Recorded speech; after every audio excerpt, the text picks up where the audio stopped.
to join us and have a seat. Thank you so much. Thank you so much, everyone. So we are on the last session of today. This is session number 8.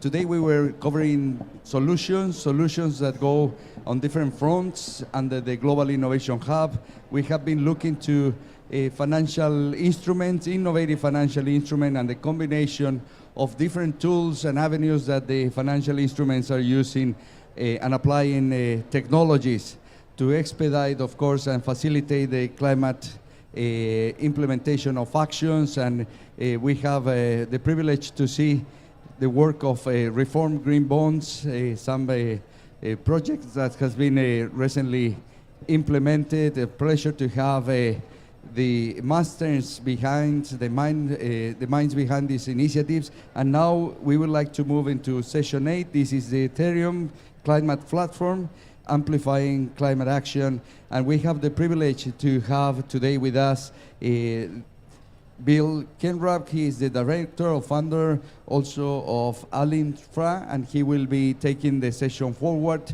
Bill, you have the floor. Over to you.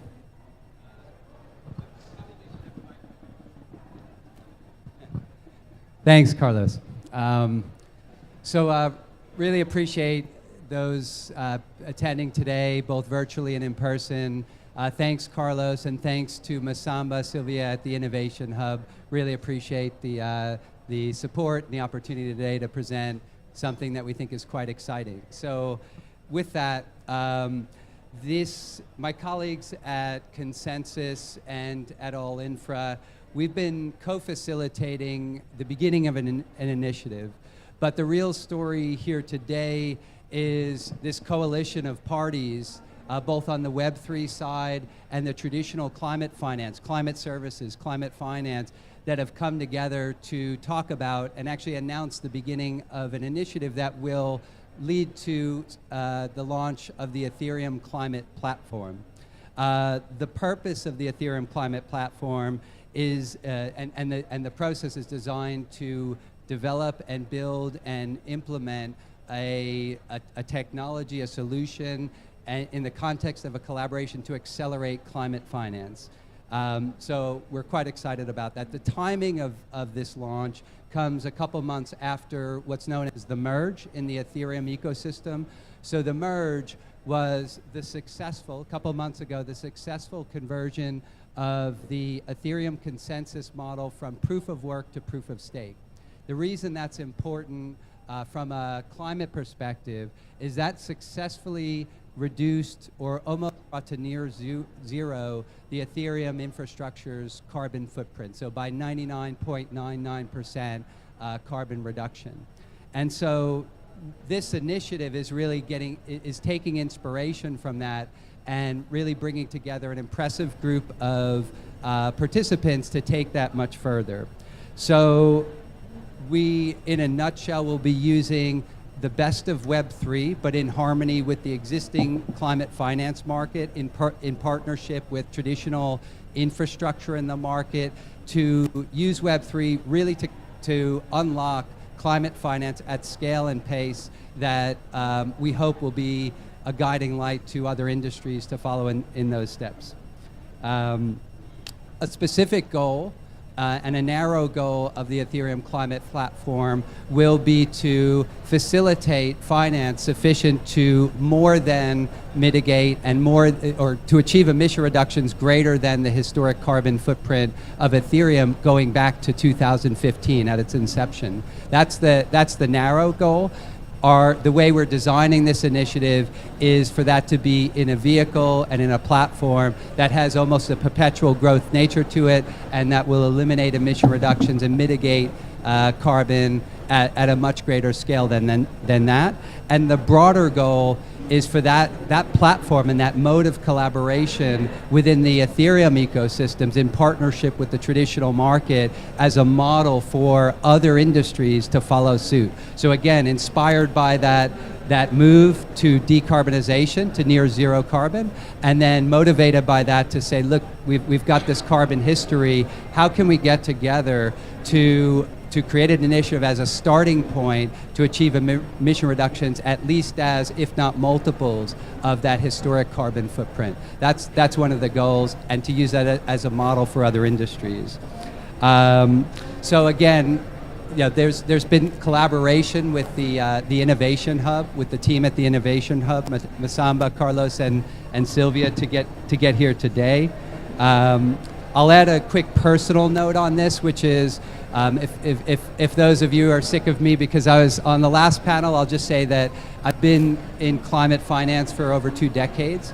And this, I would say, I can't think of a moment or an initiative that I've been involved in leading these markets with really inspirational parties. I can't think of a moment I was more excited and proud of, and really have high hopes for where this is going to go. So very excited about it.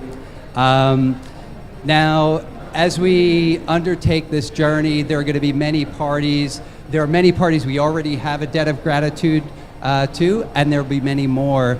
But I would say at the moment we owe the greatest debt of gratitude to the Ethereum community for undertaking the risk and genuine risk of shifting from proof of work to proof of stake, and deploying the technical know-how, the creativity to get there. It was a massive undertaking, and the result from a climate perspective is extraordinary, and that's the inspiration for pulling together this initiative to launch the Ethereum Climate Platform. So with that, I'm pleased to introduce Joe Lubin, one of the co-founders of Ethereum. He's joined us here today, and what I'd like to ask Joe to comment on, and maybe share a little bit of what that journey was like, maybe some of the key features, some of the highs and lows of getting to from proof of work to proof of stake, and I guess more broadly, how you see Ethereum positioned to either facilitate activity in the greenhouse gas space, to inspire initiatives like the Ethereum Climate Platform. Joe? Thanks, Bill. So we at ConsenSys and the Ethereum ecosystem are involved in the Ethereum Climate Platform because it is important and because it is a big project, and we like big, important projects.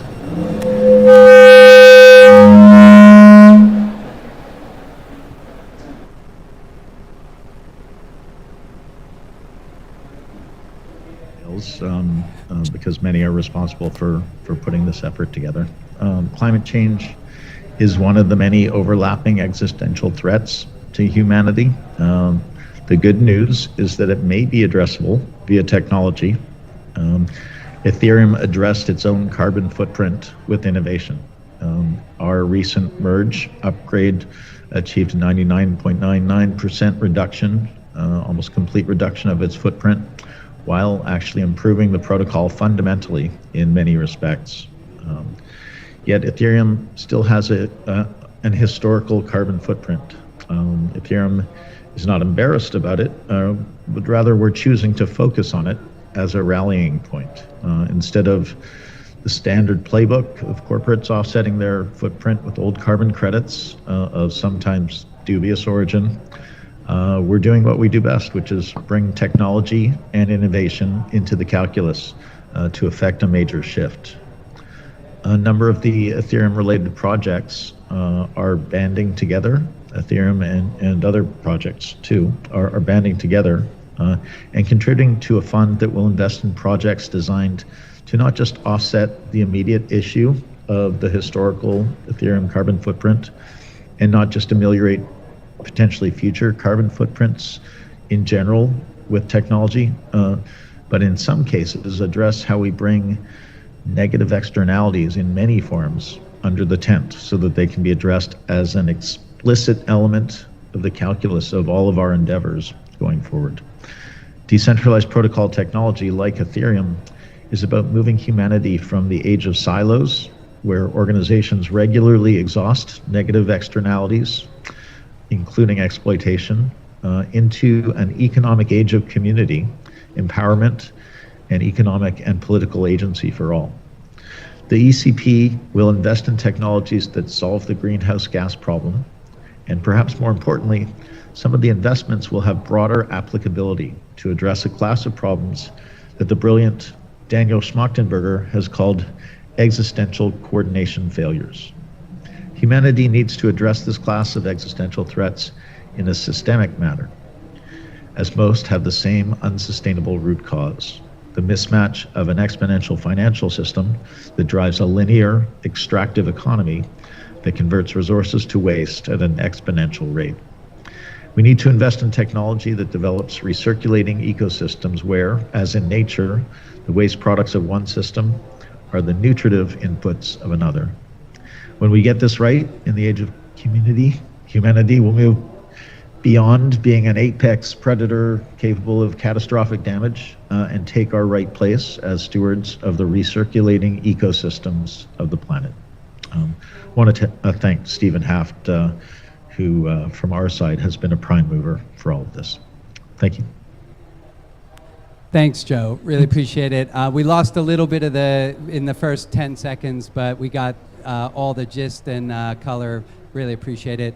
And with that, you mentioned Stephen Haft. We've got a very diverse group, both here in the present at the Innovation Hub, together online. And I'll pass it to Stephen Haft to maybe do a bit of a preface and share, or allow the others to share maybe a bit on what they're up to. So,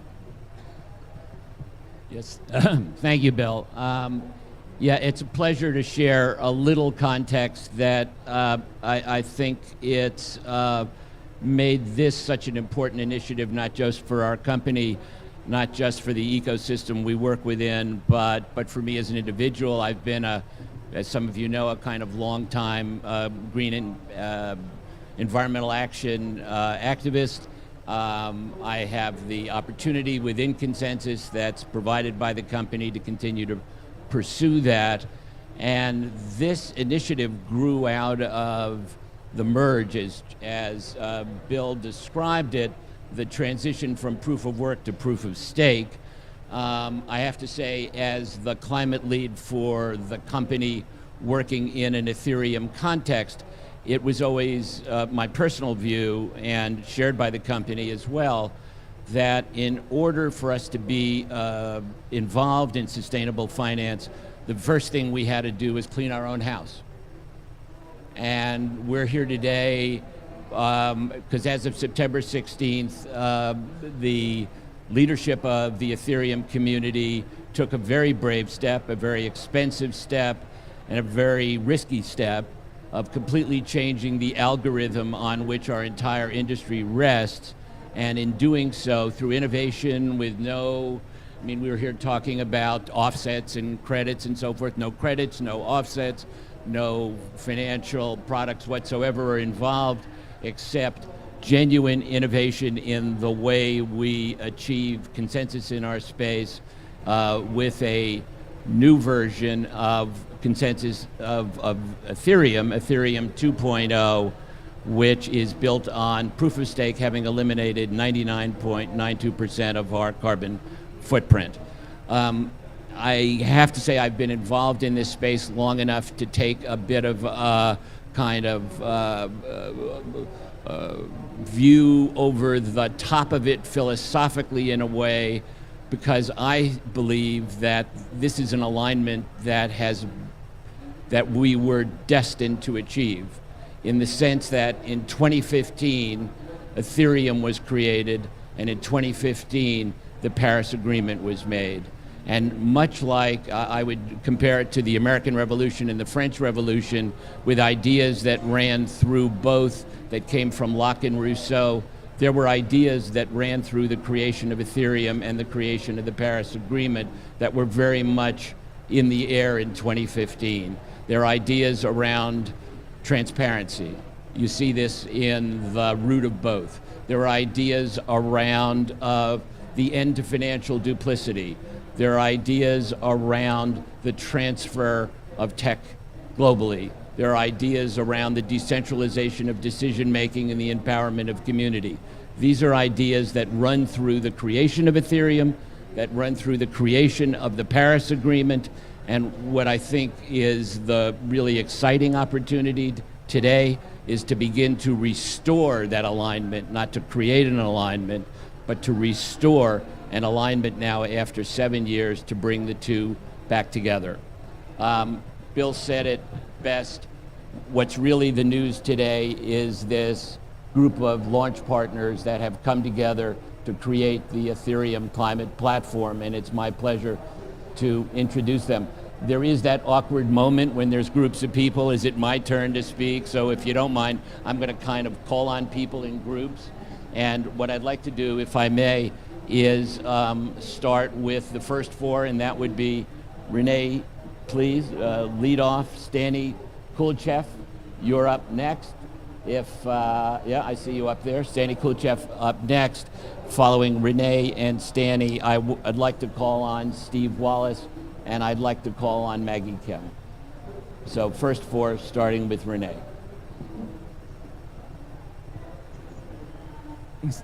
Thanks, Stephen. It's great to be here. My name is Rene Reinsberg. I'm one of the co-founders of Celo. For those of you who don't know Celo, Celo is a leading layer 1 blockchain in the broader Ethereum ecosystem, so EVM compatible, permissionless, open source. But probably most relevant to the discussion here today are kind of two areas that I want to quickly touch on. One, it is built mobile first, with kind of mobile in mind, which to me, climate has a big element of financial inclusion.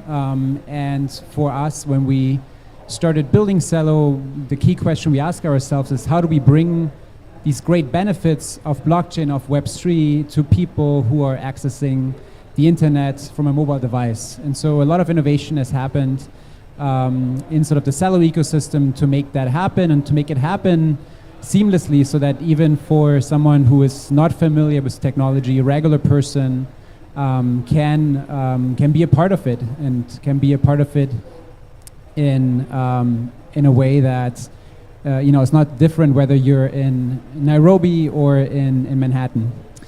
The second part is that for us, climate or refi is not a category. It's not a vertical, even on our team. But it goes back to the very heart of why we started Celo. And some of the ideas go back to I don't know how many of you have read the philosopher Charles Eisenstein and concepts around natural asset-backed currencies, things that predate blockchain and that really felt almost impossible to imagine to be implemented in our lifetime. But Web3 really gives us a tool set that's very powerful, that's turning money effectively into software, and suddenly a lot of great ideas that have existed and that have even go back centuries are able to be implemented. And this kind of concept of regeneration and bringing, in a way, our financial system more in sync with our planet, with the health of our communities, the individuals, that's something that drove us to start working on Celo, and it's driving a lot of people in our community. And so when Stephen reached out with the idea for ECP, it took me I think a second to say yes, because it was really exciting just to see sort of a coalition form to tackle this at a much bigger scale. And so much of this work involves building bridges and bringing smart people together with different backgrounds from different places. And yeah, it's exciting to see so many familiar faces here on the screen in the room, but also see a lot of people coming to this discussion to contribute and show interest. Maybe one thing just to close, the thing that I find exciting from our perspective is how do we bring some of these building blocks that are being created and tie them to real world use cases. So for example, how could a tokenized natural asset be collateral in a in a lending situation for, say, a small scale farmer? And we ask ourselves a lot, for some of these things, what is the ultimate benefit to someone on the ground? And I think that's something that we would like to bring to the table, joining this great initiative. So again, excited to be here, and I'll pass it over to Stani. Hey, Stani, you're up. Hey, thank you so much for being here present, and definitely exciting moment for all of us. And just to give some background, so the AAVE is a team behind of the AAVE protocol, which is part of decentralized finance movement. And what we do in AAVE as a team, we build access. So regarding the AAVE protocol, we build access to global, fair, equitable financial markets that become financial infrastructure. And we tend to call them as public goods. And more recently, our team has been building the Lens protocol, which is access to the ownership of your social media presence, owning your social media profile and the connections you make across the internet. And for me, what's been exciting is that I've been growing up over the internet, and I saw how it's been interesting that you can actually connect with people and see across globally different kinds of challenges that we have, and at the same time learn across globally from peers and make those connections. AAVE itself is a global team, so we have presence in Europe, North America, South America, Africa, Asia, as well, and across globally. So we tend to be see effectively all the challenges what we have from the global landscape. And what we think about the blockchain is that it's actually a very fascinating tool to bring more accountability, traceability into the day-to-day lives and the infrastructures that we're using ongoing basis. So we're at AAVE committed to build better climate and reduce the climate change. And we believe that blockchain is the way to actually bring that accountability and incentives as well to reduce the carbon emissions and climate change. And just an example why, for example, decentralized finance is an interesting use case is because you can actually build that incentives layers on top. So for example, that not anymore the money that we use for payments every day or financial applications or the yield is based on where you get the best interest, but how well these different protocols and the decentralized organizations that are governing these protocols are actually doing good. So not being only public infrastructure, but also how much they are reducing carbon emissions and actually contributed to the stopping the climate change. So the way I see it is that for us, the big milestone definitely has been the merge, seeing going from proof of work to proof of stake, and what was mentioned earlier about the Ethereum community actually taking that kind of like a commitment into ecologically more efficient infrastructure has been very much valuable. And I think it's just the start and things we can actually build on top and use that composability between finance, social, and so-called refi applications where you mix finance with basically incentives that make the world better with public goods. I think that's the aim we are all looking for, and that's where blockchain can actually solve a lot of challenges. And I could imagine in the future, consumers can actually choose what kind of money they want to use, and they can choose actually payment methods that actually create more impact and reduce climate change. Super excited about what's going on and be part of this evolution. Thank you very much, Stani. And Steve Wallace. Thank you, and I'll keep it sweet, short and sweet, because I know we're probably running a bit on time. So my name's Steve Wallace. I'm from Polygon Technology, and so for those who don't know Polygon, we're an Ethereum layer 2 scaling solution. So for us, we're a believer and an enabler, obviously, of Ethereum.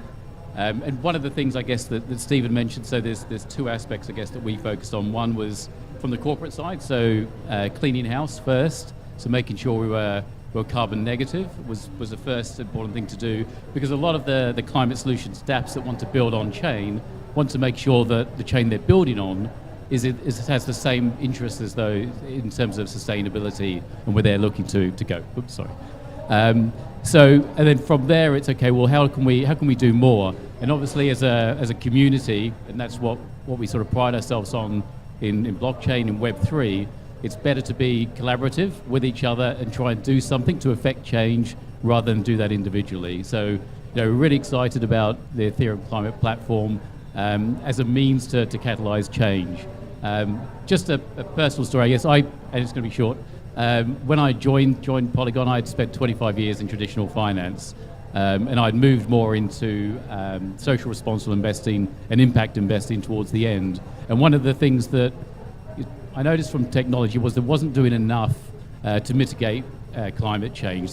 In other words, they were actually used or being criticized as someone that was adding to it. So I think there's something very positive that can be done at the intersection between technology and climate solutions. That's really what we're focused on. So thank you. Thank you, Steve. And now I'll pass the microphone actually to our collaborator, Maggie Kim. Thank you. First of all, it's very hard to get inspired at this hour of the last day of COP. So I'm leaving tonight. So after hearing what's happening with this platform, I'm starting to revisit my definition of innovation. How I used to call innovation in the traditional sustainable finance sense. And looking at the profiles of the speakers around the table and also on the screen, it really makes me think that we're really making that leap of faith and getting to that next level of innovation. And we're really grateful to be part of this partnership and become the quality guardian of your investment. So first of all, I think it's a great initiative to really take that responsibility, that historical responsibility, dating back to 2015, and to do that through not carbon offsets or the traditional way of investing, but looking at the collaboration, applying gold standards fund requirement, because I know some of you have been sitting through this afternoon in this innovation hub and probably heard me speak about carbon markets. So you might be wondering, Stephen said no carbon offsets, what is Maggie talking about? So Gold Standards launched its fund requirement, which helps the fund managers and portfolio managers to build projects and portfolio of projects using key requirements of Gold Standard and integrating them into the entire process of fund management. So from go, no-go decision to feasibility decisions to implementation, operation, and exit. So we're very happy to be partnering with all of you and making sure that those investments go to where the impact's most needed and that you can credibly claim those sustainable development impact, including the carbon emission reduction through Gold Standard process. And we look forward to the great outcome from this partnership. Thank you. Thank you very much, Maggie. All right, guys, next four up, Yorke Rhodes of Microsoft, lead off, followed by Alan Ransil of FILECOIN, followed by Dan Burnett of the Enterprise Ethereum Alliance, and Sandra Rowe of the Global Blockchain Business Council. Yorke, you're on. Thank you, Stephen, and such a great opportunity to join COP27 remotely on such a novel, innovative approach, as Kim said. The excitement that I had when Stephen and I started talking about this, I don't know, more than a year ago, I think, was really looking towards what effectively for a company like Microsoft you would call a Scope 3 emissions issue in working in the blockchain ecosystem. So it was clearly aligned with our goals to address our Scope 3 footprint, which is the largest footprint of most large enterprises when they look at the carbon issue and the climate issue. Secondly, Steve and I chatted about Microsoft's commitment to or mitigate its carbon history dating back to its founding in 1975, and obviously that was completely aligned with the goal that we're talking about here. So very aligned thinking there. The Ethereum Carbon Platform, as we're calling it, is a rally point across the entire ecosystem. And it's such a critical moment to be making this statement and really taking something that we've talked about for quite some time around how do you think about appropriately leveraging this technology, going all the way back, I think, a couple of years talking to Stephen about tokenizing the Paris Accords initiatives. And this is actually a great example of actually how to do that. And so we're very excited to be participating in this. Microsoft actually recently established a research collaboratory called the Decentralized Social Technology Collaboratory.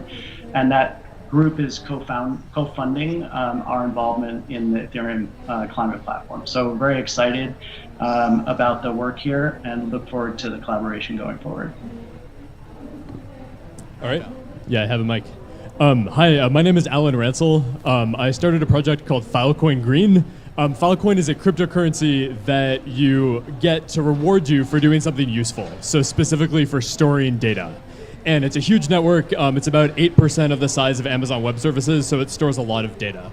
And we think a lot about what the role of data is, and decentralized data especially, in deep decarbonization. So not just running to the nearest solution that is easy, but taking a long, hard look at your emissions, where they come from, and doing a rigorous analysis of where you can really deeply decarbonize whatever your project is. And so we're extremely excited to be part of the ECP because, of course, the merge was one of the deepest decarbonizations of all time, right? In one fell swoop, decarbonizing a network by 99% of its emissions and specifically emissions associated with electricity. And so so one of the problems that we think about a lot is that we don't have great tools for working with the type of public data that we need in order to decarbonize our society and prove it. Right, we have very good tools right now for working with private data, right? Tools like email, tools like private documents, but we don't have good ways of making public statements that are rigorous and proving those statements. And so that's a lot of what we focus on in tools like CO2.storage that we've just released, and in applying content addressing, which is addressing data by a fingerprint of that data rather than just its location on the server. And we believe that's going to unlock a huge amount of ability to verify those claims that are actually made over the course of decarbonizing both Ethereum's historic carbon debt and also other industries all over the economy. And so we're hugely appreciative of the very, very thoughtful way that Stephen and Maggie and the UNFCCC have set up the ECP and are extremely excited to keep on working in the coalition and going forward. Thank you. Thank you, Alan. Dan Burnett, you're going to serve a unique role. Where are you? There you are. Hi. So my name is Dan Burnett. I'm the Executive Director of the Enterprise Ethereum Alliance. For those of you who don't know, the EA helps businesses of all sizes to adopt and use Ethereum-based products and services because decentralization and credible neutrality matter. What I want to say here is going to be very brief and very focused. The world has a massive past carbon emissions debt, and that's all of us, right? It's businesses, it's communities, it's countries. And there are many programs to offset future carbon emissions, but very few that actually really intend and have the opportunity and capability of reversing past damage. What we're really excited about at the EEA here is that the Ethereum Climate Platform is a platform, meaning that anyone, not just the Ethereum community, can use it to offset their past debt. So it's not just that the Ethereum community itself is willing to offset its own debt. It's that now all the rest of the world can as well. We are very, very pleased that the Ethereum community is once again leading the way in innovation. And not just technical innovation, but innovation in positive, real world change. So I just want to say thank you to the Ethereum Climate Platform, to everyone here, to the great work by Stephen and others to get this launched. And thank you to the Ethereum community for stepping out and providing the example that, that we all hope the world will take advantage of and move forward with. Thank you, Dan. Sandra, I see you in the upper right. Hi, everyone. Thank you so much for this opportunity, and I have to say it's so nice to see so many familiar faces around the room. Introduce yourself, Sandra. I'm sorry to interrupt, but introduce yourself. Sure. Sandra Rowe, CEO of the Global Blockchain Business Council, also known as GBBC. We are the largest blockchain nonprofit association based in Switzerland, with more than 500 institutional members across 178 ambassadors at over 95 jurisdictions and disciplines, and growing. Think of us as educators and connectors, and we have spent the last few years focusing on connecting the dots around the world and helping people in different groups, just like initiatives like this, to make sure that not only are we all talking together, but we're also making sure that we're scaling and turbocharging something that we need to work together to solve. So I'm incredibly thankful to the ConsenSys team and Joe and Stephen, as always, to the members that support us, and frankly, in any way that we can help to connect the dots and scale this, we are here for the community. Thank you, Sandra. Last group, Steve Ashley, if you will lead off. Steve Ashley and Wallace, Ben West, and we're going to finish up with, I'm not sure if I've missed somebody, and we're going to finish up with Neil, our elder statesman and esteemed most recent partner. Steve Ashley. Yep, okay, thank you. Thanks so much. And just to introduce myself, I'm Steve Ashley. I'm the co-founder and the executive chairman of Laser Digital. It's a separately incorporated company, fully backed by Nomura Group, focused on the responsible innovation of digital assets and also the broader adoption by institutional investors. So at Laser Digital, we believe a prosperous global economy can and must coexist in symbiosis with a healthy planet. To meet the targets of the Paris Agreement, we must fundamentally transform the global economy, and that will require at least roughly $3 to $5 trillion of investment annually over the next 3 decades.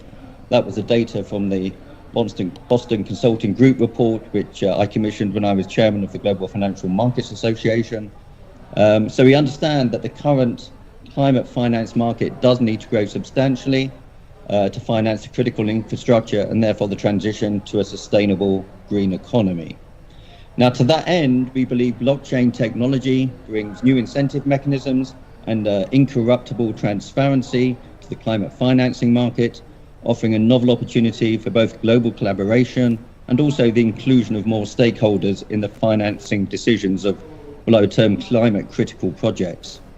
Now, Nomura has been consistently very highly ranked by the relevant rating agencies as a suitable climate finance services provider, and the expertise we have in institutional risk management and the devotion to greener capital markets are inherent in Laser Digital's DNA. So to sum up, we're delighted to join some of the leading Web3 players, both non-governmental and intergovernmental organizations, as a founding member of the Ethereum Climate Platform. And we look forward to leveraging Laser Digital's knowledge and hopefully experience of both traditional and digital capital markets to underwrite a healthy plan for future generations.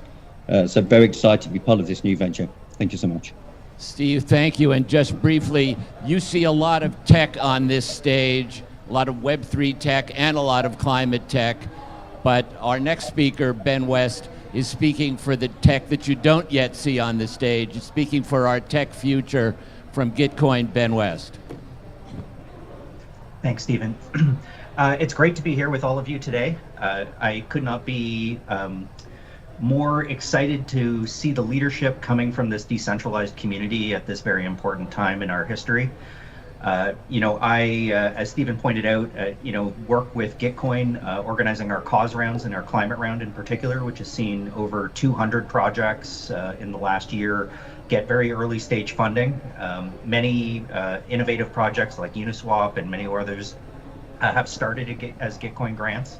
And I think we're going to see the next group of big, successful, innovative projects coming forward in the Web3 space, largely coming from the refi or regenerative finance space. We, as Gitcoin, have undertaken a process of offsetting our own historic emissions from the running of our grants platform on the Ethereum ecosystem.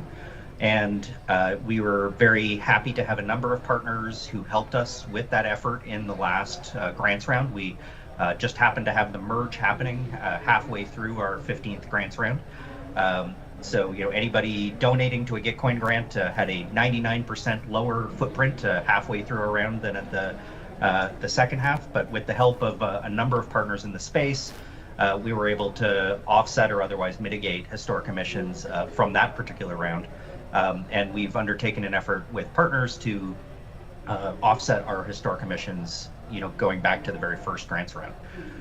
So being part of a group like this one where, in a decentralized way, we're all looking at our own contributions to this, as well as, charting a path to the future, fills me with hope. And as somebody who's worked in the climate space myself for over 20 years, wearing various different hats, I can say I've seen more excitement and hope in the innovation and opportunities that are emerging in this decentralized landscape than I have in a very long time. So very happy to be here with all of you, and I raise my hands to those who've helped pull this effort together, and to everybody who's working at COP to make a better world for everyone.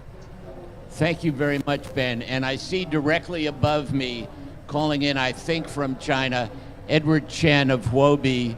Edward, are you there? We don't have a picture, but I think we've got you joining us, which is great.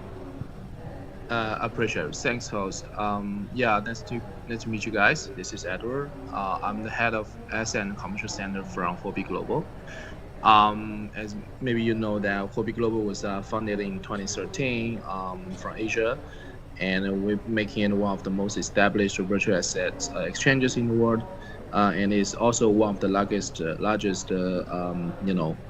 venue by trading volume and service millions of users across international markets. Since our establishment, we have committed to providing first-class virtual asset investment service, and we have very strong, robust infrastructure, product innovations, and capital strengths, so that to provide a truly customer-centered security trading environment. And regarding this Ethereum Climate Platform, we are very, very excited to join the whole communities. We support initiatives like the ECP, which aims to make our industry a more environmentally sustainable one. It goes hand in hand with our technology for good beliefs, where we use innovative blockchain technology to improve outcomes for the society. And for Ethereum's recent merge in September 2022, I think it's great to change from proof of work to proof of stake. It's cut energy usage very efficiently. We hope to provide more contributions. If anything you guys need, any community, if you need any help from our side, be free to let us know. Yeah, thanks. Thank you, Edward, and thank Justin on our behalf as well. You've been very patient while, Aburita. Please join us from Web3 Cloud. Thank you, Stephen. Thank you for allowing Web3 to be part of this effort. We're very excited about this initiative. Web3 Cloud, for those who don't know, I'm a co-founder of the company. We launched Web3 in partnership with our early investors, ConsenSys and AMD, to build out the physical infrastructure for all of these great protocols that are being developed. We want to give alternatives to the hyperscalers in the world. So we have, since our founding, now deployed compute and storage across North America, Europe, and now Asia in the past month.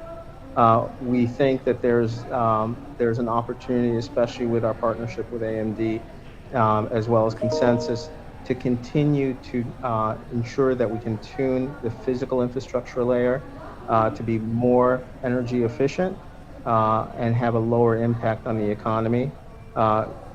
Today, across the 7 data centers that we're located in, we utilize 85% green energy, or clean energy, and we look to get that up to 100%. We think that we will have a fantastic alternative for each of the protocols as they start to deploy and look forward to being part of this initiative going forward. And thank you for allowing us to be part of this great effort. Thank you so much, Wael. And Neil Cohn needs no introduction at COP. What was your first COP, Neil? If I could just first give a little bit of context here. So I'm generally an elder statesman in the carbon market, except when Neil's in the room. And I always describe Neil as sort of the blur of light that you see running around these conferences. And he's the tip of many spears, the thorn in many sides. He's often doing the right things and always for the right reason. So there's Neil Cohn. Wow. I am the new kid on the block. I might be. I'm wearing a tie, and I need glasses these days. But honestly, this is amazing. I mean, our first COPs, we were in a hotel lobby with like some folding tables for the couple of business people where we put up like a couple brochures that we'd steal each other's brochures. I don't even remember that. Anyway, where we are now, gosh, UN Secretary General has called, climate change. Wow, I'm sorry. Okay, the climate crisis is code red for humanity. We formed Code Green as a blockchain agnostic nonprofit focused to deliver open source, interoperable, scalable solutions to address the climate crisis and other global challenges. This is a team. We're a team of veteran carbon finance and computer scientists. We have a combined deep interdisciplinary foundation in climate policy, in carbon trading, in finance, and very much in computer science, in AI and blockchain. As co-founders, we were working on the World Bank's on what's now called the Climate Action Data Trust, and a team of computer scientists out of MIT spent all of this time working on a single technology initially, recognizing the need that by making things interoperable, by involving a more tech-agnostic interoperable approach, we could increase collaboration and increase activity and achievement. And that's what we're doing. We're now working, Code Green is now working to expand upon the World Bank's vision of an end-to-end digital carbon markets in a very collaborative approach to make it more interoperable, to increase the functionality.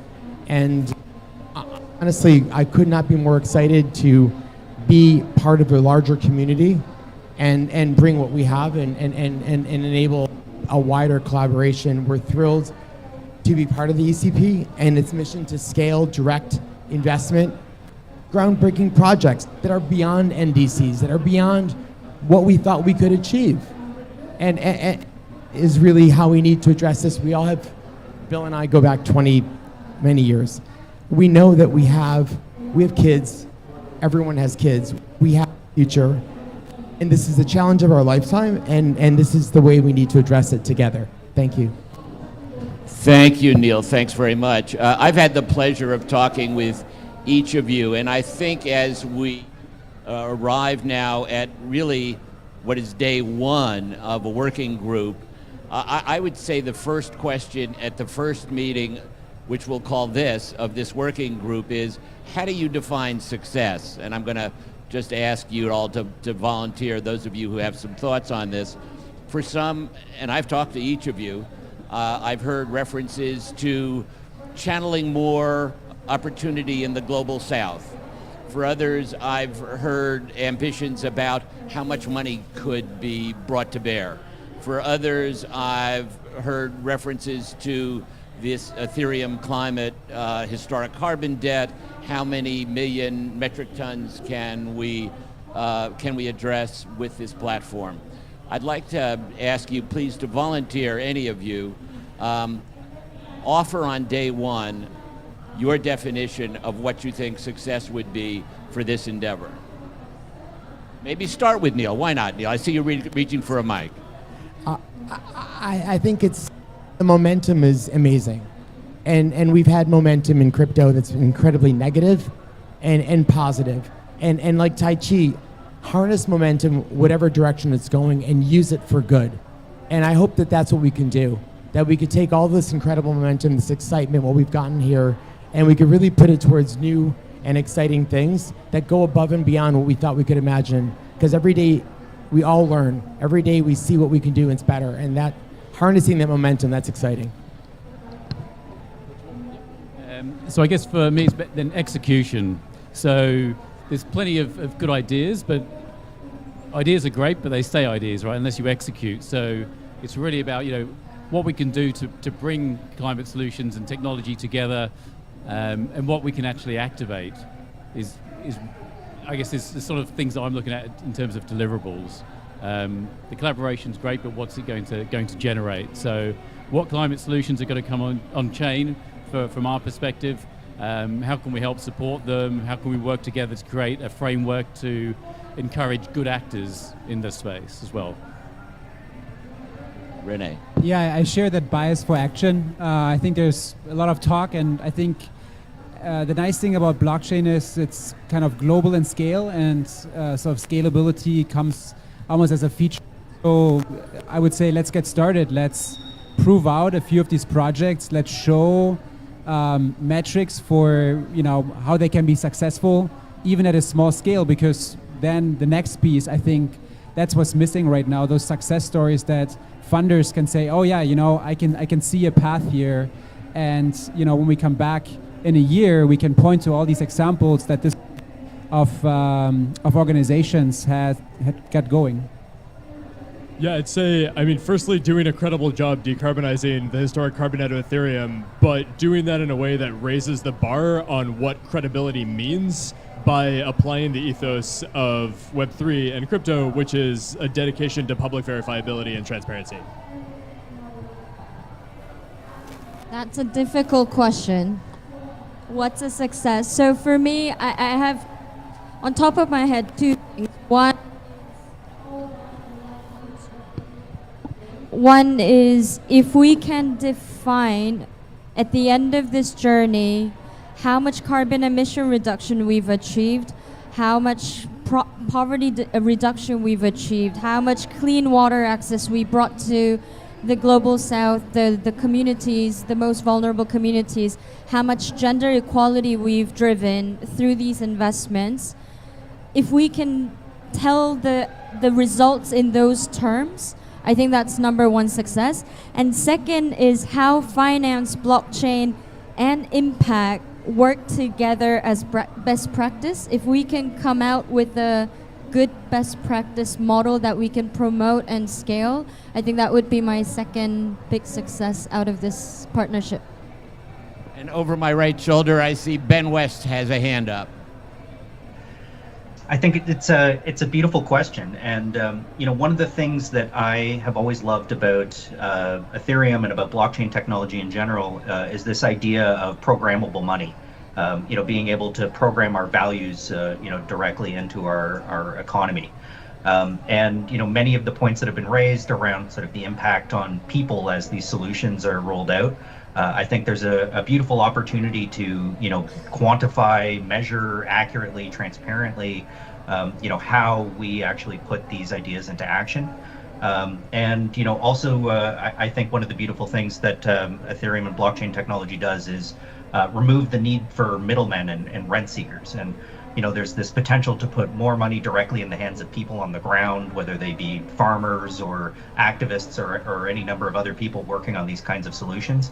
More that this technology can be a tool to empower people to do it in a way that's transparent and accountable and really address some of the existing problems with climate solutions in our world. I think that's what success looks like for me. Thank you, Ben. And Sandra, you're up, and Yorke, big surprise. I'm going to ask you to close up, and I want to just pay a particular compliment to Yorke and the Microsoft organization, because in point of fact, we, in talking to the devs who brought about the merge, the idea came up of cleaning up our historic carbon footprint, and Microsoft has shown genuine leadership in this space, looking to clean up 45 years of its carbon footprint, which, if my calculation is correct, goes back to when Bill Gates incorporated Microsoft, working at Altair and making pizza runs in his Mustang which I think was the carbon footprint that first year. But Sandra, you're up. Fantastic, thank you. A couple days ago, we crossed 8 billion people on this earth, according to the UN FPA. I'd like us to not only have hard metrics around how much money we raise, how many projects are out there, how we scale, but also how many of those humans on this earth that we share this one earth can we bring to the table and have a say, whether it's a farmer, whether it's an indigenous group in the global south, or whether it's the CEO of a major corporation. I'd like us to work together to bring as many people to the table to affect the change, working together, and to fight the propensity to sit in our silos in our own echo chambers. So I leave that with you. Great stuff. Thanks, everybody. Oh, Yorke, did you have something you wanted to add? Sure. I think Joe also had his hand up, you know, as we've all highlighted here, we have an existential risk to humanity. It is incumbent upon all of us to have a focus on this. And it's one of the things that we very specifically and explicitly say at Microsoft, that sustainability is not one person's job in a role, it's everyone's job across the entire company. And so, similar to, I think, Sandra's point, you know, we have a responsibility in the global north to protect the global south that's bearing the brunt of much of the issues here. And we've put in place many programs to do that at Microsoft. In our participation in the Ethereum and blockchain ecosystem, this is a fabulous, fabulous platform. And my hope is that we take this as an inspiration to help instigate and catalyze other institutions to go forward with as meaningful approaches. Thanks, Yorke. And it looks like Joe Lubin, hand up. Thanks, Bill. So the Ethereum platform is a public good. Many build additional public goods on the platform. The platform can be used to track transparently and indelibly important things that we care about. Success for me sees us enabling the development of technology that not only erases our own carbon footprint, but goes many times over that, enabling the rest of the world to use the technology, and for us to build tracking systems on Ethereum so that, again, we not only track this particular project, but because we build things that are generalizable, we'll be able to offer these tools to potentially track and erase other negative externalities. Great. I'm hearing rally cries of excitement about this initiative from throughout COP27. So thanks to everybody who's gotten started on this path. Over the next year, we expect this will be a growing initiative. Hopefully, but between now and COP28, we'll see at least a version of Ethereum Climate Platform launched. We'll see that model being offered up to other industries.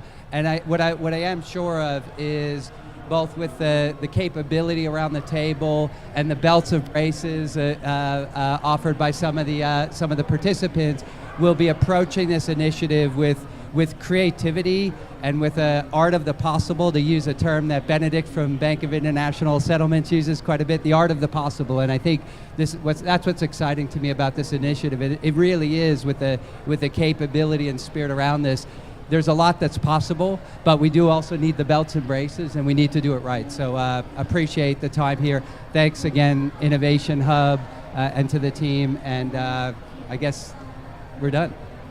I'll add one thought, which is when you all leave here, go grab a beer and think about this. A group of Volkswagen engineers once got together for a beer with a group of Porsche engineers, talked about what each did well, and came up with the idea to build the Audi. I think what you're seeing here is and those of you who know the Web3 space, I think I would agree, a really remarkable kind of coming together of the community around an urgent issue at scale. And so go get a beer, think about the Audi, and think about the fact that you witnessed the birth of a new platform today.